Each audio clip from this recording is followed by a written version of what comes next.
The First Omen is getting a ton of buzz right now from positive early reviews and a new update on how the MPA almost gave this flick an NC-17 rating. More on that later. With the sixth installment in the Omen franchise being a prequel, many are wondering how it will connect to the original and what to expect from this highly anticipated continuation. Probably a lot of demon placenta, if I had to guess. Whether you're familiar with the Omen franchise or not, this video is for you, especially if you're excited for The First Omen. Let's get into it. It's all you know, don't. To talk about The First Omen, we first have to talk about The First Omen. Wait a minute. No, the actual first The Omen film from 1976. In June of 1976, The Omen released to financial success and mixed reviews. The overall consensus from the most popular critics of the time, including Siskel and Ebert, was that the film was too goofy for its own good. Many reviewers at the time pointed out the excellent score and the super graphic kills, but also pointed out that some of the sequences are so shocking that they come off as a little goofy. For example, when the photographer Keith Jennings gets decapitated by a sheet of glass, or Father Brennan getting impaled by the spire of a steeple. That's the sharp, pointy thing at the top of a church. I just learned that today. The more you know. The film also came out a few years too late after The Exorcist hype from 1973. In 1976, all the rage was the Jaws clones, like Orca or Grizzly. You ever see those, by the way? They're literally just Jaws, but with a different animal. I think that's really funny and something that I should probably do a video on sometime. The negative press from critics didn't seem to stop the hype train here, though, because the film went on to gross $60 million at the US box office. It ended up being one of the highest grossing films of that year, and it received 2 Oscar nominations. Jerry Goldsmith actually won for Best Original Score, too. That does not happen too often in the world of horror, so when it does, we gotta shine a big ol' nasty spotlight on it. It's considered a horror classic today, and after my most recent rewatch, I would say it still holds up. Frankly, the critics were a little too harsh on this one, in my opinion. It's definitely over the top with the kills, but I think that works perfectly for a film about the Antichrist being born. That is a ridiculous situation that even South Park has hit on a few times. I guess that means our savior's gonna be made into savior stew.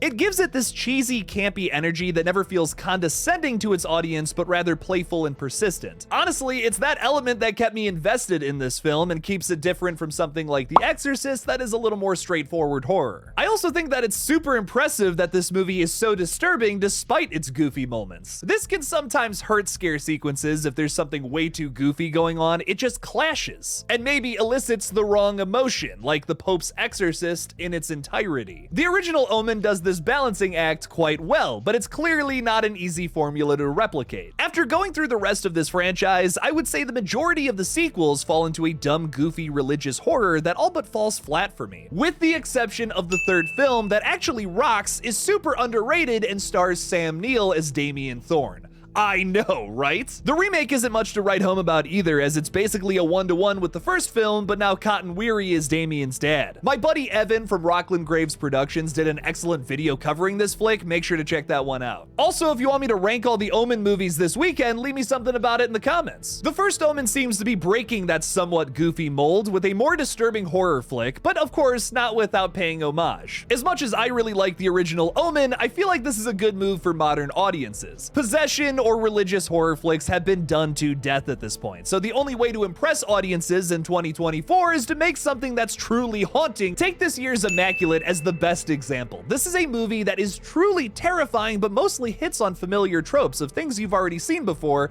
including movies like The Omen. It's a disturbing slow burn with an ending so controversial, some people say it ruins the movie, but others have heralded it as the best religious horror flick in years. No spoilers, but that ending is worth the price of admission, baby. Woo-hoo! Damn! Immaculate also broke records on its opening weekend for its distributor Neon, with the best domestic opening the indie company has ever had. So something similar to that is probably going to work right now. The Antichrist is in. The first trailer for The Omen gave me a great feel for the film, showing a bunch of creepy reverse shots, as well as using the Vikings theme song opposed to a top 40 pop song from the last 30 years. I'm especially grateful for the latter on that one. The 70s style trailer that was released for the movie made me wish the entire flick looked like that, and the rest of the clips that have been released from the film don't really spoil too much. I will say though, one of the TV spots spoils how one of the characters is going to die, and it's exactly the same fate as one of the characters in the original The Omen. That kind of comes comes off as lazy to me, but hopefully in context it will be a lot cooler. Fingers crossed. The plot description for The First Omen reads, an American woman is sent to work at a church in Rome where she uncovers a sinister conspiracy to bring about the birth of the Antichrist. So right there we get our connection to the original. We're probably going to be following Damien's real mother, and we're going to see his disgusting, now R-rated birth. It sounds like the church is plotting his birth after all. Will he be born from a jackal or not? We'll just have to see. And that first trailer pretty much spells out the motive of the church here. Through a bunch of pop-up messages that come up on the screen during this trailer, it reads, to control those who don't believe, create something to fear. Which is the hardest bar of 2024, by the way. Someone call up Dave Mustaine. I want to hear him attempt to sing that with his raspy voice. This tagline pretty much gives the motive of our real antagonists away here. That motive is, of course, to control those who don't believe. They didn't believe me.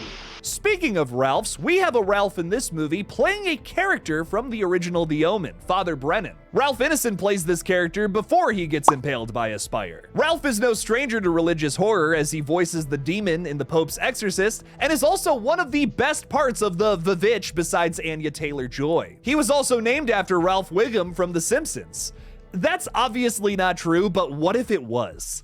I'm in danger! So I'm sure fans of the original are going to get a kick out of this prequel, but the biggest thing that has me the most excited about this movie is a certain sequence of the flick that had to be cut down to achieve the R rating from an NC-17 rating. Stay back, foul beast! Usually when you hear that a film is being cut down, it's trying to achieve a PG-13 rating from an R rating that it only barely received based on a couple of shots. Take last year's Megan as a great example of this. I saw the R-rated cut on Peacock, and it's still basically just a PG-13 Blumhouse movie. Studios do this so that a wider audience can come see the flick, like a bunch of teenagers on dates. This story, however, is a little different, because according to director Arkasha Stevenson, she says the only reason the MPA made them cut down the birthing sequence is because they simply showed female genitals. Talking to Perry Nemiroff of Collider, Stevenson says, I have trepidations about trying to understand their process. Initially, it was just this frontal shot of this hand coming out of the vagina, and the shot started before we started to be able to see this demon hand. And the compromise was to only go to the frontal image once you started to see the supernatural element infiltrating the image. So what that told me is that it wasn't what was happening to the body that was offensive, it was the body, the image of the vagina that was offensive.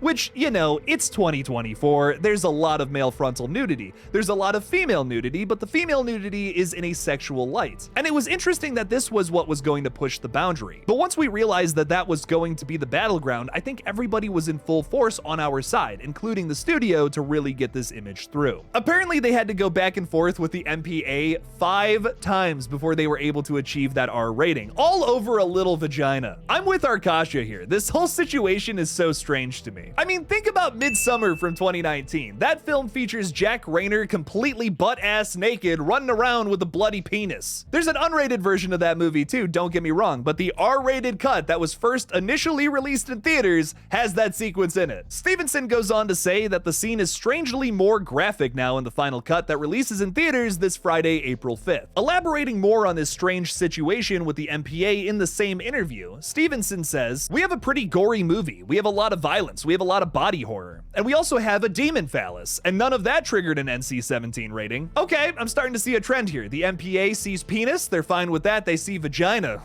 Stevenson also says, there was a little bit of a wall between me and the horror because I felt like a lot of the time the violence depicted was fetishized when it came to women. And so this was a real exercise in trying to just make the lens purely through fear. And when you're talking about such, I think, intense topics such as birth and forced reproduction and sexual assault, I think it's really important to also not shy away from the imagery and to humanize the imagery. From everything I know about this flick, it seems like it was carefully crafted. This is also Arkasha Stevenson's feature directorial debut, which has me very excited to see what she does as a first-timer. I also love a lot of what she said about this movie in these interviews. So what do you guys think? Do you think we have an Antichrist banger on our hands here, or a stinky demon diaper to change? Leave me something about it in the comments below. Subscribe! Subscribe now! Oh, I'm Ralph Ineson. I have a creepy low voice. Subscribe to Subscribe to Killjoy Jake right now. Do it. I won't shut up until you do it. Subscribe. Subscribe to this channel. Ah!